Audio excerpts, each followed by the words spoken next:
자, 오늘 주제는요. 부동산 시장 설왕설래 누구의 말이 맞을까 이런 제목으로 좀 정해봤습니다. 과연 어떤 얘기들을 지금 하고 있을까요? 예, 부동산 시장 현 상황, 부동산 코로나19보다 정부 정책의 영향을 더 크게 받더라. 메르스 때도 단기 위축에 그쳐 이런 기사가 지금 나와 있죠. 그래서 지금 보면은 뭐 지난해 12, 16 대책 발표 후 서울의 고가 주택 재건축을 중심으로 호가가 떨어지면서 가격 상승세 둔화됐고 뭐 강남 상구는 하락으로 전환했고 전부 다 이런 기사들 많이 나오고 있죠. 자, 그래서 우리의 가장 큰 문제는 이런 기사를 그대로 믿는다는 거예요. 이게 믿는다는 게 뭐냐면은 기사라는 거는 현재의 어떤 상황, 현재 벌어지고 있는 그런 일어나고 있는 일들에 대한 상황을 얘기하는 거죠. 현실을 얘기하는 겁니다. 근데 미래를 얘기하는 게 아니라는 거예요. 미래를 얘기하는 게 아닌데 우리는 마치 신문 기사를 미래에 결국 이렇게 되겠구나라고 판단을 하게끔 그렇게 착각을 하게 만든다는 거죠. 그러니까 현재 기사는 현재 상황만 얘기하지 미래를 얘기하는 거 아니라는 거 기억을 하시고요. 전문가들 올해는 어떻게 예상할까? 전문가들이 전망하는 올해 부동산 시장. 자, 5명 전문가한테 뭐 2020 부동산 시장 전망을 문의했다 이랬는데요. 이게 전부 다 대부분 전부 다 상승으로 전망을 했습니다. 올해 시장 상승한다. 근데 정말 재밌는 게요. 그럼 기존에 지난해나 지지난해 어떻게 전망을 했을까? 지난해엔 뭐 틀린 부동산 2019년 약보합이라고 전망을 했다는 거죠. 완전히 틀렸다는 겁니다. 이 전문가들 전망이 완전히 틀렸고요. 자, 2016년도에도 2017년 떨어진다고 했고요. 그 전망도 다 틀렸고 2017년도에도 2018년 부동산 시장 안 좋을 거다, 떨어질 거다. 그 전망도 다 틀렸고요. 2018년도에 2019년 또 뭐 보합세다 그것도 다 틀렸습니다. 그런데 이상하게 2020년도는 대부분 오른다고 전망을 하고 있어요. 조금 전에 보셨지만 2020년도는. 자, 그런데 이게 과연 결과가 어떻게 될까요? 올해 전망이 왜 전부 다 상승으로 바뀌었을까요? 저는 이거 당연하다고 봐요. 왜 그러냐면은 2016년도에 2017년 전망할 때 떨어진다 했는데 올랐고 2018년도도 또 올랐고 2019년도 올랐고 전부 다 떨어진다 이런 쪽으로 전망을 했는데요. 하락으로 결국은 올랐잖아요. 그러면 이제 어떻게 생각할까요? 전문가가 야, 이제는 계속 오르겠네 라고 생각을 할 수밖에 없다는 거죠. 이게 바로 학습 효과라는 건데요. 매년 규제 효과로 떨어진다고 했지만 반대로 오르기만 했으니까 이번에도 분명히 떨어진다고 하면 또 오를 것 같아. 그러니까 이번에는 오른다라고 얘기했다고 저는 추측을 합니다.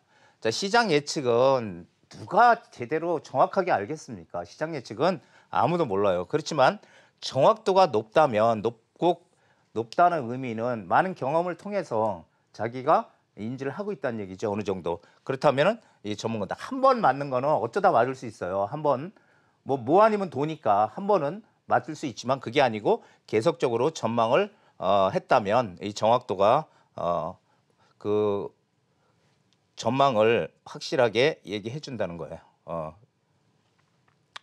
자, 서울주택 오르는 거 한번 보죠. 서울주택 가격 막 오르는 거는 역시 제가 이제 몇 가지 이유를 들었는데요.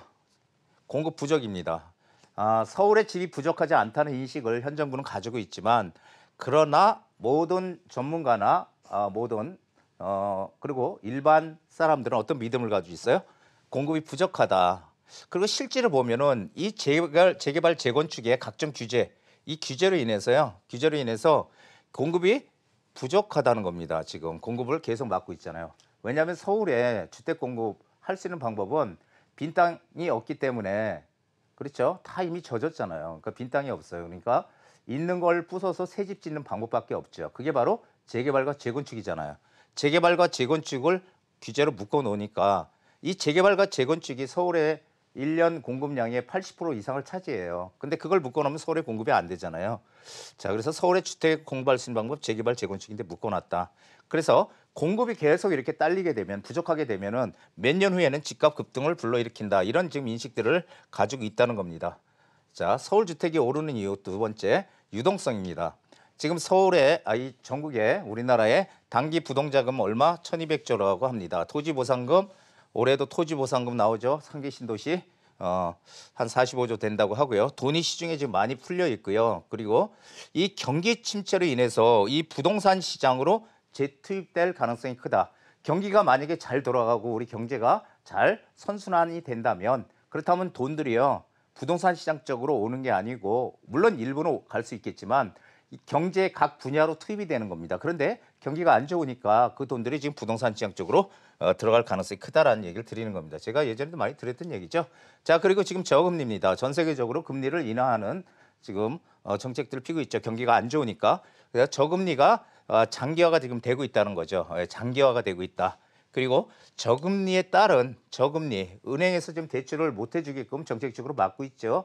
그럼 은행은 예대 마진으로 사실은 벌어먹고 있는데 이 예대 마진이 작아질 수밖에 없죠. 그럼 은행은 이 손해가 날 수밖에 없다는 거 기존보다. 그러면 은행들이 가만히 손해 보고 가만히 있을까요? 예, 저는 절대 그렇지 않다고 봅니다. 은행들이 방법을 쓰겠죠. 어떻게요? 대출 이자는 높게, 예금 이자는 낮게. 이렇게 하면은 이 수익을 좀 맞출 수 있지 않을까 이렇게 또 갈 가능성이 크다는 거죠. 그렇게 되면은 예금 이자가 작아지면 은행에다 돈 맡겨놨던 은행이 저축했던 분들은 은행을 탈출할 거고요. 그러면 그 중에 또 상당 부분은 이 부동산으로 유입이 될 것입니다. 왜 그러냐면은 예전에 우리가 안전자산이라고 하면은 금을 대표적으로 얘기를 했는데요. 지금은 안전자산이라고 하면 부동산까지도 안전자산으로 사람들은 인식하기 시작했다는 겁니다. 그래서 이쪽으로 돈이 흘러 들어올 가능성이 크다. 저는 이제 총선 이후가 변곡점이 될 것이다. 변곡점은 꺾이는 점을 변곡점이라고 합니다. 변곡점이 될 것이다라고 저는 보고 있고요. 규제의 효과는 단기적으로만 영향을 미치지 이 중장기적으로는 영향을 미치지 못한다. 우리가 지금 여태까지 18번 대책 나오면서 느꼈잖아요. 단기적으로는 영향을 줬지만 이게 시간이 지나니까 결국 오르더라. 그거는 제가 늘 얘기했죠. 유동성 때문이다. 돈이 시중에 많이 풀려 있어서 이 유동성이 집값을 지금 끌어올리고 있다는 얘기죠.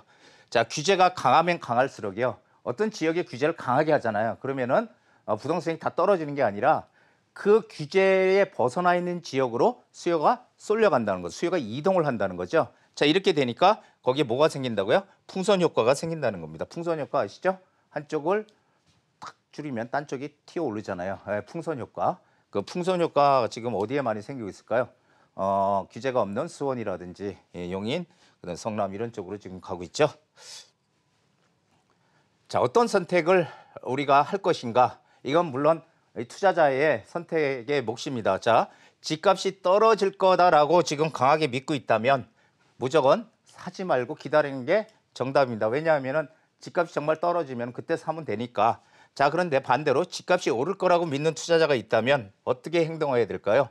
서둘러서 급매물이 나온다면 급매물이 지금 별로 나오지도 않지만 급매물이 나온다면 이 급매물을 빨리 사는 그런 전략을 써야 된다는 거죠. 어느 쪽을 선택할 거냐는 이제 본인들의 판단의 몫이라고 저는 생각을 합니다. 자, 규제 지역이 많이 오를까? 비규제 지역이 많이 오를까? 이거 2016년도에 제가 한번 얘기를 드렸던 건데요.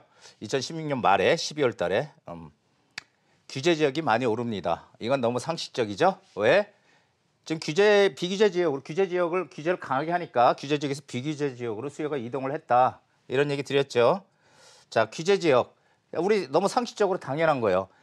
가격이 많이 안 오르니까 규제를 안 한 겁니다. 가격이 많이 안 오르니까. 가격이 너무 많이 오르니까 강한 규제를 하는 겁니다. 이유가 있는 거죠. 안 오르는 것이 비규제, 호재가 없다는 얘기예요. 뭔가 오를 수 있는 이유가 없는 곳을 규제를 안 하는 거죠. 자, 그렇다면 참고로 보면은 참여정부 5년 동안에 가장 많이 규제된 데가 어딜까요? 강남 3구잖아요. 네, 강남 3구. 지금도 마찬가지지만.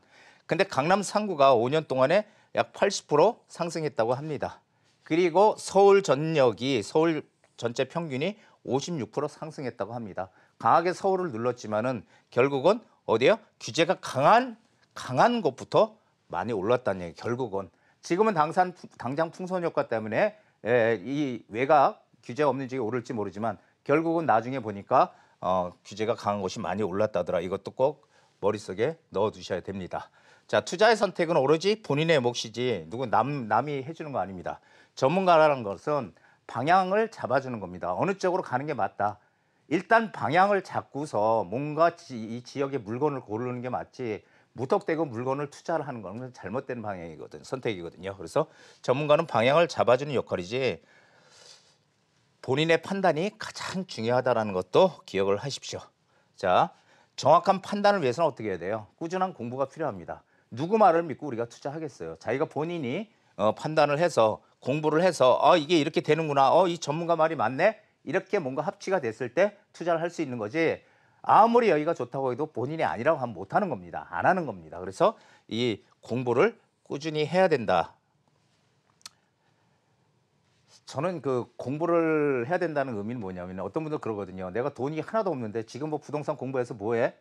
돈이 없는데. 그 현실적으로 맞는 얘기지만요. 저는 그런 얘기를 드리고 싶어요.